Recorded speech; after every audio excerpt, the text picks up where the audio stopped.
Hello everyone. अब हमारे पास एक नया टॉपिक है जो कि है सेल एडिशन मॉलिक्यूल्स। ठीक है, तो चलिए अब हम समझते हैं कि ये सेल एडिशन मॉलिक्यूल्स क्या हैं, ये कैसे काम आते हैं। और क्योंकि ये भी एक इम्पॉर्टेंट टॉपिक है, सेल एडिशन मॉलिक्यूल एग्जाम में ये आ सकता है। ठीक है, तो cell adhesion is a process by which cell interact with and attach to neighbouring cells through specialised molecules of cell surface. देखिए, सेल एडिशन एक ऐसा प्रोसेस है जिससे कोई भी सेल इंटरेक्ट कर रहा है और अटैच कर रहा है नेबरिंग सेल से वो स्पेशलाइज्ड मॉलिक्यूल जो होते हैं। जैसे मान लीजिए ये एक सेल है, ये दोनों एक दूसरे से अटैच करेगा तो उस जो सब्सटेंस प्रेजेंट होता है वो होता है cell adhesion molecules.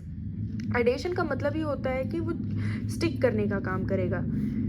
Occurs from the interaction between cell adhesion molecules. ठीक है, तो सेल एडिशन का वर्क सेल एडिशन मॉलिक्यूल कराता है जहाँ होता है ट्रांसमेम्ब्रेन प्रोटीन्स। ठीक है, alteration in cell adhesion can disrupt important cellular process.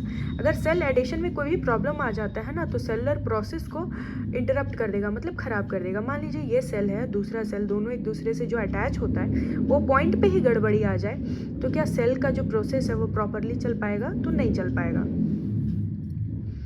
It lead to variety of diseases, अलग अलग डिजीज़ हो सकते हैं, कैंसर और अर्थराइटिस भी हो सकते हैं। सेल एडिशन एसेंशियल क्यों होता है? ताकि हमारे बॉडी को इन्फेक्शन से बचा सके, जैसे कि बैक्टीरियल या फिर वायरल इन्फेक्शन से। ठीक है, यहाँ पे देखिए ये डायग्राम बना हुआ है, यहाँ पे ये टाइट जंक्शन दिखाया गया। आप और भी अच्छा डायग्राम गूगल से देख सकते हो। एडेरेंट जंक्शन दिखाया गया, डेस्मोसोम्स दिखाया गया है। ठीक है, गैप जंक्शन दिखाया गया, ये एक्स्ट्रा सेलुलर मैट्रिक्स है, और actin linked cell matrix junction भी दिखाया गया है।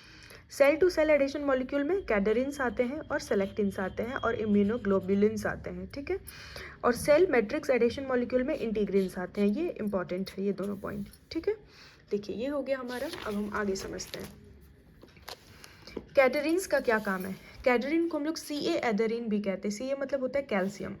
Mostly single pass transmembrane protein है जिसमें 700 to 750 अमीनो एसिड प्रेजेंट होता है। यहाँ पे कैल्शियम बाइंड करता है, ग्लाइकोप्रोटीन है ये, और एक्स्ट्रा सेलुलर रीजन जिसमें 5 EC डोमेन प्रेजेंट होता है। ठीक है, यहाँ पे देखिए कैल्शियम बाइंडिंग साइट दिखाया गया है, यहाँ पे सिस्टोलिक डोमेन है, यहाँ बीटा कैटेनिन प्रेजेंट है।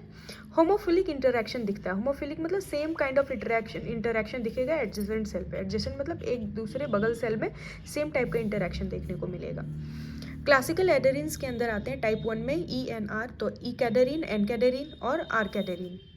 उसके बाद नॉन क्लासिकल, इसको हम ऐसे कर देते हैं, ये अलग है, ये अलग है। ठीक है, नॉन क्लासिकल कैडरिन्स के अंदर डेस्मोसोमल, अटाइपिकल और प्रोटो कैडरिन्स आते हैं। ठीक है, टाइप 2 की बात करें तो यहाँ पे VE कैडरिन आएगा।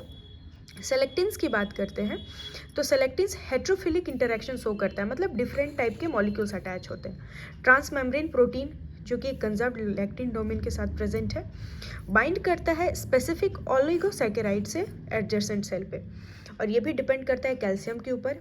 L सेलेक्टिन WBC में प्रेजेंट होगा, P सेलेक्टिन ब्लड सेल और प्लेटलेट्स में प्रेजेंट होगा। ये भी इसका टाइप है। ठीक है, जैसे हमने यहाँ पढ़ा ना ENR, वैसे यहाँ पे है L सेलेक्टिन जो कि WBC में, P सेलेक्टिन जो कि ब्लड सेल्स में प्रेजेंट होते हैं।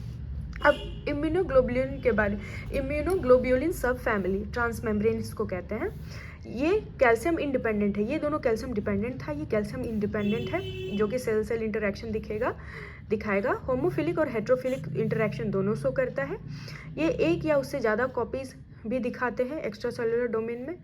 आई CAM, V CAM, N CAM, ये इंट्रासेलुलर, आई कैम मतलब, वी कैम मतलब वास्कुलर, एन कैम मतलब न्यूरल। ठीक है, ये इंटीग्रिन्स है। इंटीग्रिन्स के बारे में समझते हैं, ये सेल मैट्रिक्स इंटरेक्शन को शो करता है। ठीक है।